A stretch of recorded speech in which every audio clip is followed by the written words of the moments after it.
আমরা কাউকে ভয় করি না, এক আল্লাহকে ছাড়া কাউকে ভয় করি না, কারো রক্তচক্ষুকে আমরা ভয় করি না। ইমাম হোসাইন আমাদেরকে সেই শিক্ষা দিয়ে গিয়েছেন কারবালার জমিনে। হযরত জাইনুল আবেদিন 32 বছর চোখের পানি ফেলেছেন কারবালার ঘটনার পরে। ওনার কান্না থামতো না, খালি কাঁদতেন, খালি কাঁদতেন। ওনার এক খাদেম বারবার বলতেন, হে ইমাম, আপনি কেন কান্না করছেন? আপনি সারাদিন কান্না করেন, এভাবে কান্না করলে তো আপনি দুর্বল হয়ে যাবেন। উনি বললেন, হে খাদেম, হযরত ইয়াকুব আলাইহিস সালাম ওনার সন্তান ইউসুফ আলাইহিস সালামকে হারিয়ে কাঁদতে কাঁদতে অন্ধ হয়ে গিয়েছিল, অন্ধ হয়ে গিয়েছে।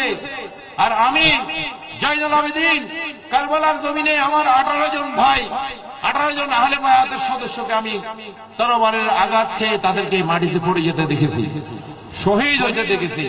আমি কিভাবে আমি তাদেরকে ভুলবো? এই হৃদয় বিদারক ঘটনা আমি কিভাবে ভুলে যাব? আমি তো এখনো অন্ধ হইনি।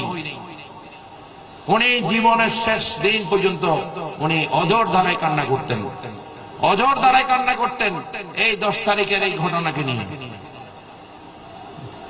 আর আমরা মুসলমান কোথায় আছি? আমরা আহলে বায়াতের পক্ষে কথা বলতে হবে। যেখানে যেই পর্যায়ে হোক না কেন, কেউ যদি আহলে বায়াতের বিরুদ্ধে, আমার নবী শান আজমতের বিরুদ্ধে কেউ যদি গোস্তাকে বেয়াদবি করে, সেখানে সিংহের মতো গর্জে উঠবে, সেখানে সিংহের মতো, শিয়ালের মতো বেগে উঠবেন না।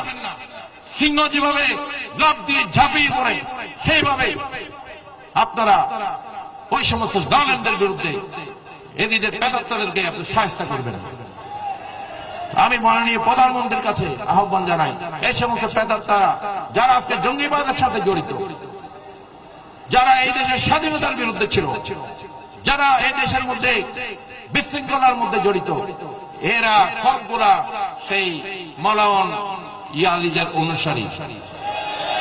কারণ তাদের কথাবার্তাগুলো আমরা শুনলে বুঝতে পারি, ঠিক কিনা?